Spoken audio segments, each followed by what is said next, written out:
नमस्कार दोस्तों, राम मंदिर समारोह में नहीं जाएंगे सोनिया गांधी और खड़गे, बोले ये तो आरएसएस और भाजपा का इवेंट है।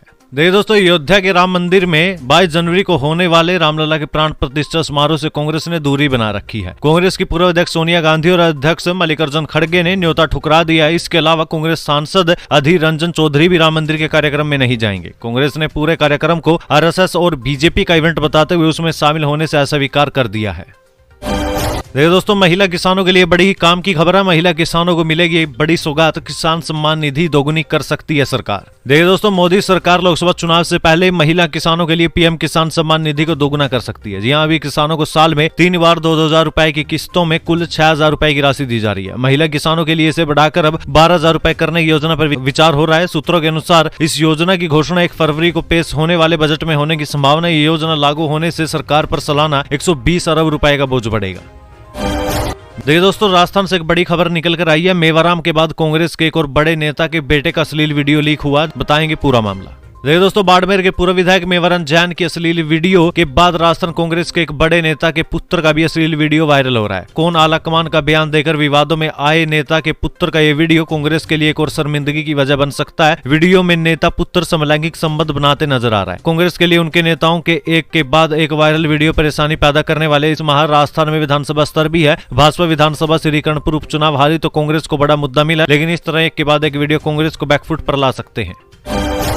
चीन और पाकिस्तान को मिलेगा करारा जवाब, नौसेना को मिला अत्याधुनिक ड्रोन। बताएंगे आपको क्या है इसकी खासियत। देखिए दोस्तों, भारतीय नौसेना प्रमुख है एडमिरल आर हरि कुमार ने हैदराबाद में अडानी डिफेंस द्वारा निर्मित दृष्टि 10 स्टारलाइनर ड्रोन का अनावरण किया। इस मानव रहित ड्रोन यानी कि यूएवी को नेवी में शामिल किया जाएगा। दृष्टि 10 स्टारलाइनर ड्रोन अत्याधुनिक यूएवी तकनीक, युद्ध और सिद्ध और स्वदेशी एडवांस एरियल तकनीक से लैस। साफ शब्द में कहूं तो इस दृष्टि 10 के एकीकरण से हमारी नौसैनिक अक्षमता में वृद्धि होगी। लगातार विकसित होने वाली समुद्री निगरानी और सर्विलांस के लिए हमारी तैयारी मजबूत होगी। मुगल शासन में रखा गया था गाजियाबाद जिले का नाम, अब बदला जाएगा। सीएम योगी की मंजूरी का इंतजार। देखिए दोस्तों, गाजियाबाद का नाम बदलने का प्रस्ताव सदन के समक्ष पेश किया गया। मेयर ने कहा है कि जिले का नाम बदलने का निर्णय शासन को लेना है, नया नाम भी शासन ही तय करेगा। प्रस्ताव पास होते ही सदन में भारत माता की जय के नारे लग गए। महापौर सुनीता दयाल ने बताया कि जल्द ही इस प्रस्ताव को शासन को भेज दिया जाएगा। लगभग 284 साल से मुगल शासन के वजीर गाजीउद्दीन की याद दिलाने वाले जिले का नाम अब बदला जाएगा। जिले का नाम क्या होगा ये तो अभी तय नहीं है। हालांकि जिले का नया नाम गाजियाबाद के इतिहास के आधार पर रखे जाने की पैरवी मजबूती से निगम द्वारा शासन में की जाएगी। स्मृति ईरानी ने पवित्र मदीना शहर की यात्रा कर रचा इतिहास, तो भड़के मुस्लिम कट्टरपंथी, सऊदी प्रिंस तक को कोसा। देखिए दोस्तों, भारत की केंद्रीय मंत्री स्मृति ईरानी ने इस्लाम के पवित्र स्थानों में से एक मदीना शहर की ऐतिहासिक यात्रा की। उनकी इस यात्रा को अनुमति देने पर मुस्लिम कट्टरपंथियों ने सऊदी अरब की आलोचना किया। कट्टरपंथियों का कहना है कि सऊदी अरब को एक गैर मुस्लिम महिला को मदीना की यात्रा करने की अनुमति नहीं देनी चाहिए। इसे लेकर सोशल मीडिया पर सऊदी अरब के प्रिंस मोहम्मद बिन सलमान अल सऊद के खिलाफ मुहिम चलाई जा रही है। स्मृति ईरानी भारत की महिला और अल्पसंख्यक मामलों की मंत्री है। वह एक गैर मुस्लिम भारतीय प्रतिनिधि मंडल के साथ मदीना पहुंची थी। आपकी जानकारी के लिए बता दें कि मक्का मदीना में सिर्फ और सिर्फ मुस्लिम समुदाय के लोगों को ही जाने का अधिकार है, गैर मुस्लिम वहां नहीं जा सकते। देखिए दोस्तों, बजट 2024 आने वाला है। टैक्स एक्सपर्ट्स को बजट से है ये उम्मीद है। वित्त मंत्रालय ने पहले ही दे दिए थे ये संकेत। देखिए दोस्तों, अगले महीने की 1 तारीख यानी 1 फरवरी को केंद्रीय वित्त मंत्री निर्मला सीतारमण बजट पेश करेगी। चूंकि ये चुनावी वर्ष है, यानी कि इस साल केंद्र की अगली सरकार के लिए इलेक्शन होना है, तो ये बजट पूरे वित्त वर्ष के लिए नहीं होगा। ऐसे में परंपरा के हिसाब से ही टैक्स एक्सपर्ट्स का अनुमान है कि इस अंतरिम बजट में कम बदलाव ही होंगे। हालांकि उनका यह भी मानना है कि इसमें कारोबारी सुविधा को बढ़ाने और मेक इन इंडिया पर फोकस रह सकता है। अधिकतर टैक्स एक्सपर्ट्स इस बात पर एकमत है कि वोट ऑन अकाउंट बजट में बड़े पैमाने पर बदलाव नहीं होगा, लेकिन इसमें ऐलान हो सकता है जिससे इकोनॉमिक ग्रोथ को प्रोत्साहन मिलेगा। टैक्स की प्रक्रिया और आसान होगी और घरेलू मैन्युफैक्चरिंग को सपोर्ट मिलेगा। झोला छाप डॉक्टर ने दिया दवा का ओवरडोज, इलाज के दौरान शिशु की मौत। देखिए दोस्तों, यूपी के सुल्तानपुर में एक झोला छाप डॉक्टर की दवा की ओवरडोज से एक शिशु की मौत हो गई है। बच्चे की मौत के बाद परिजनों ने डॉक्टर के खिलाफ कोतवाली में तहरीर भी दी है। मामला सुल्तानपुर के चांदा का है, जहां एक झोला छाप डॉक्टर की लापरवाही से एक शिशु की मौत हो गई। परिजनों की शिकायत के बाद स्वास्थ्य महकमा नींद से जागा और मामले की जांच शुरू कर दिया। मामले में अभी जांच जारी है। परिजनों की शिकायत दर्ज कर दी गई है।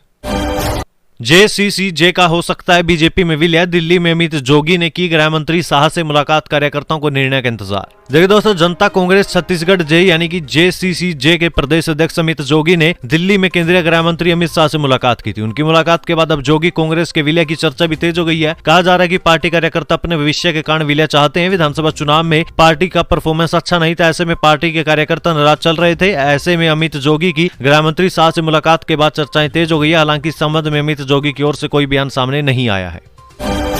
HDFC, SBI और ICICI ने बदले क्रेडिट कार्ड के नियम। स्वैपिंग से पहले जान लीजिए ये नए रूल्स। देखिए दोस्तों, HDFC बैंक ने रेगलिया और मिलेनिया क्रेडिट कार्ड के नियम में बदलाव किया है। 1 दिसंबर 2023 से रेगलिया कार्ड के लिए लाउंज एक्सेस के नियम में बदलाव किया गया था। नए नियम के अनुसार lounge access programme credit card के खर्च पर बेस्ड होगा। एक कैलेंडर तिमाही में 1 लाख से ज्यादा खर्च करने पर आपको 2 लाउंज एक्सेस वाउचर मिल सकेंगे। इस तरह HDFC मिलेनिया कार्ड से हर तिमाही में 1 लाख का खर्च करने पर आपको 1 लाउंज एक्सेस मिलेगा। वहीं बात करें SBI की, तो SBI कार्ड के अनुसार 1 जनवरी 2024 से आपके पेटीएम SBI क्रेडिट कार्ड पर किराया भुगतान लेनदेन के लिए कैशबैक बंद कर दिया गया है। इजी डाइनर ऑनलाइन खरीदी के लिए 10 गुना रिवार्ड पॉइंट और 5 गुना रिवार्ड पॉइंट होगा। Apollo 24/7, BookMyShow, Cleartrip, Domino's, Myntra, Netmeds और यात्रा पर की गई ऑनलाइन खरीदी के लिए आपके कार्ड में 10 गुना रिवॉर्ड पॉइंट जोड़े जाएंगे। वहीं बात करें एक्सिस बैंक की, तो एक्सिस बैंक ने भी क्रेडिट कार्ड धारकों के लिए कुछ अहम बदलाव किए हैं। एक्सिस बैंक ने मैग्नस क्रेडिट कार्ड की एनुअल फी और ज्वाइनिंग गिफ्ट में बदलाव किया है। बैंक ने axis bank reserve credit card के नियम व शर्तों में बदलाव किया है। वहीं बात करें ICICI बैंक की, तो ICICI बैंक की तरफ से क्रेडिट कार्ड धारकों के लिए जल्द एयरपोर्ट लाउंज एक्सेस और कार्डों के रिवार्ड पॉइंट से जुड़े नियमों में बदलाव लागू किया जाने वाला है। ICICI बैंक की वेबसाइट के अनुसार 1 अप्रैल 2024 से आप पिछली कैलेंडर तिमाही में 35,000 रुपए खर्च करके एयरपोर्ट लाउंज का एक्सेस ले सकते हैं। पिछले कैलेंडर तिमाही में किया गया खर्च अगली कैलेंडर तिमाही के लिए एक्सेस को अनलॉक कर देगा। मनीष सिसोदिया और संजय सिंह को कोर्ट से फिर नहीं मिली राहत, 20 जनवरी तक बढ़ी न्यायिक हिरासत। देखिए दोस्तों, दिल्ली शराब नीति घोटाला मामले में दिल्ली के पूर्व डिप्टी CM मनीष सिसोदिया और आम आदमी पार्टी सांसद संजय सिंह को कोर्ट से फिर झटका लगा है। कारण कोर्ट ने दोनों आम आदमी पार्टी नेताओं की न्यायिक हिरासत 20 जनवरी तक बढ़ा दी है। पहली बार सिसोदिया और सिंह को एक साथ कोर्ट में पेश किया गया। UPI पेमेंट का नया नियम आज से लागू। ऑनलाइन पेमेंट करने वालों को मिलेगा बड़ा फायदा। देखिए दोस्तों, अगर आप ऑनलाइन पेमेंट करते हैं तो आपको आज से बड़ा फायदा मिलने वाला है, क्योंकि national payment corporation of India यानी कि NPCI ने RBI की मंजूरी के बाद UPI पेमेंट की लिमिट 5 लाख रुपए तक कर दिया है। मतलब कि अब यूजर्स एक दिन में अधिकतम 5 लाख रुपए UPI पेमेंट कर पाएंगे। बता दें कि UPI पेमेंट लिमिट में छूट की मांग लंबे वक्त से की जा रही थी, जिसे अब आज से लागू कर दिया गया है। वहीं आपकी जानकारी के लिए बता दें कि ये पेमेंट लिमिट 5 लाख का फायदा मेडिकल और एजुकेशन सेक्टर में मिलेगा। मतलब कि अगर आप बीमारी के दौरान अस्पताल में पेमेंट करते हैं या फिर किसी एजुकेशन के लिए पेमेंट करना चाहते हो तो आप एक दिन में 5 लाख रुपए UPI पेमेंट कर पाएंगे। बता दें कि अभी तक ये लिमिट 1 लाख रुपए हुआ करती थी। मतलब अब यूजर्स एक दिन में 5 लाख रुपए पेमेंट कर पाएंगे। पैसेंजर की चाल चल रही है नए वंदे भारत, 11 घंटे देरी से पहुंची स्टेशन, यात्री परेशान। दोस्तों, उत्तर प्रदेश में ट्रेन से यात्रा करने वाले लोग परेशान है। घने कोहरे के चलते गाड़ियों के पहिए रुक गए हैं। साधारण ट्रेन के साथ साथ तो अब फास्ट ट्रेनों का भी हाल बेहाल है। वाराणसी में नई वंदे भारत ट्रेन करीब 11 घंटे की देरी से स्टेशन पहुंची। इसके साथ ही पुरानी वंदे भारत भी देरी से चल रही है। कब जारी होगी बिहार पुलिस कांस्टेबल भर्ती की लिखित परीक्षा की डेट, बताएंगे आपको। देखिए दोस्तों, बिहार पुलिस कांस्टेबल भर्ती की लिखित परीक्षा की तारीख की घोषणा का इंतजार लाखों उम्मीदवार बेसब्री से कर रहे हैं। एक बार परीक्षा रद्द किए जाने के बाद अभी तक केंद्रीय चयन परिषद यानी कि CSBC परीक्षा की नई तारीख जारी नहीं कर पाया है। भर्ती परीक्षा की नई तारीख परिषद की ओर से अधिकृत रूप वेबसाइट www.csbc.bih.nic.in पर ही की जाएगी। इस भर्ती परीक्षा के जरिए बिहार पुलिस में कांस्टेबल की 1391 वैकेंसी भरी जाएगी। इसके अलावा अभ्यर्थी किसी भी जानकारी पर भरोसा न करें। इससे पहले भर्ती परीक्षा की तारीख को लेकर एक फर्जी नोटिफिकेशन भी सोशल मीडिया पर वायरल हो चुका है। वहीं आपको बता दें कि CSBC के अध्यक्ष पद से SK सिंघल को कार्यकाल पूरा करने से पहले ही हटा दिया गया। इसलिए अब उम्मीदें लगाई जा सकती है कि परीक्षाएं कड़ी सुरक्षा के बीच होंगी और इस भर्ती की तारीख भी अब जल्द ही जारी कर दी जाएगी। पटना में जल्द दौड़ेगी मेट्रो ट्रेन, प्रोजेक्ट को लेकर सामने आया अपडेट। मार्च तक पूरा हो जाएगा ये काम। देखिए दोस्तों, पटना मेट्रो की भूमिगत सुरंग का पहला हिस्सा अगले 2 से 3 महीने में पूरा हो सकता है। राजेंद्र नगर के पास मोइनुल हक स्टेडियम से पटना विश्वविद्यालय तक 1.5 किलोमीटर लंबी भूमिगत सुरंग के मार्च तक पूरा होने की उम्मीद है। इस रूट पर भूमिगत मेट्रो लाइन और स्टेशन निर्माण को लेकर पिछले साल अप्रैल में ही खुदाई का काम शुरू हुआ था। इसके लिए 2 टनल बोरिंग मशीनें TBM लगाई गई है। बिहार के 14,361 पुलिस पदाधिकारियों को प्रमोशन का तोहफा, उधर 90 पुलिस अफसर का तबादला। देखिए दोस्तों, गृह विभाग के स्तर से सूबे के बड़ी संख्या में पुलिस पदाधिकारी और कर्मियों को प्रमोशन का तोहफा दिया गया। नव वर्ष में प्रमोशन के तोहफे से इन पदाधिकारियों में खुशी की लहर है। अधिसूचना के अनुसार 14,361 पुलिस अफसर और कर्मियों को प्रोन्नति का लाभ मिला है। इधर सीतामढ़ी एसपी ने मंगलवार को एक साथ 90 पुलिस अफसरों का एक अनुमंडल से दूसरे अनुमंडल में ट्रांसफर किया था। इन सभी पुलिस अफसरों को 13 जनवरी तक नए स्थान पर योगदान करने का आदेश दिया गया है। रेलवे में निकली है 3,000 से भी ज्यादा पदों पर वैकेंसी, आज आवेदन करने की आखिरी तारीख। देखिए दोस्तों, रेलवे भर्ती सेल उत्तर रेलवे की ओर से अप्रेंटिस के हजारों पद पर वैकेंसी निकाली गई थी, जिसके लिए उम्मीदवार आधिकारिक साइट rrcnr.org पर जाकर अप्लाई कर सकते हैं। इस अभियान के लिए आवेदन करने की आखिरी तारीख आज की है। ऐसे में उम्मीदवार भर्ती के लिए जल्दी अप्लाई कर ले। यह भर्ती अभियान कुल 3,093 पदों को भरेगा। इन पदों के लिए आवेदन करने वाले उम्मीदवार को किसी मान्यता प्राप्त बोर्ड से कुल मिलाकर न्यूनतम 50% अंकों के साथ SSC, मैट्रिक और 10वीं की कक्षा परीक्षा या इसके समकक्ष पास होनी चाहिए। उम्मीदवार को ITI पास होना भी जरूरी है।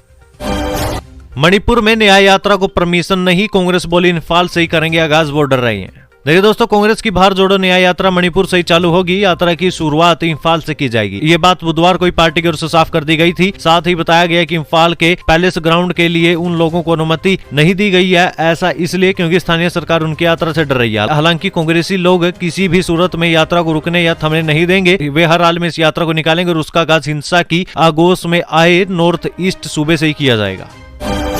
आस्था दिखाएं, गुस्सा नहीं, राम मंदिर पर पीएम मोदी के मंत्रियों को नसीहत, गुस्सावे से बचे। दोस्तों, अयोध्या में रामलला की प्राण प्रतिष्ठा से पहले देश में भक्तिमय माहौल है। इस बीच विपक्ष के कुछ नेताओं की बयानबाजी भी जारी है और उस पर कई भाजपा नेताओं ने भी जवाब दिया। वहीं अब पीएम नरेंद्र मोदी जवाब देने और उसमें तीखे लहजे का इस्तेमाल करने के भी खिलाफ हैं। पीएम नरेंद्र मोदी ने कैबिनेट मंत्री को नसीहत दी है कि वे विपक्ष के उकसावे में आकर तीखे बयान न दें। उन्होंने सलाह दी है कि अयोध्या को लेकर आस्था दिखाएं और गुस्से से बचें। यही नहीं, लोकसभा चुनाव को ध्यान में रखते हुए कैबिनेट के साथियों से पीएम ने कहा है कि वे अपने यहाँ के स्थानीय लोगों को ज्यादा से ज्यादा अयोध्या भेजने पर फोकस करें और उसके लिए इंतजाम भी करें। भारत निश्चित रहे, चीन के आगे नहीं झुकेगा, बांग्लादेश शेख हसीना के विदेश मंत्री बोले। देखिए दोस्तों, बांग्लादेश में चुनाव संपन्न हो चुके हैं। सत्तारूढ़ अवामी लीग की भारी जीत के साथ हसीना लगातार चौथी बार प्रधानमंत्री बन चुकी हैं। शानदार जीत के बाद शेख हसीना ने भारत के साथ घनिष्ठ संबंधों को याद किया। उन्होंने भारत को भरोसेमंद दोस्त बताया है। बांग्लादेश के विदेश मंत्री डॉक्टर AK अब्दुल मोमन ने इस बीच भारत को भरोसा दिलाया उनका देश चीन की चाल में कभी नहीं फंसेगा और कभी भी चीन के सामने घुटने नहीं टेकेगा।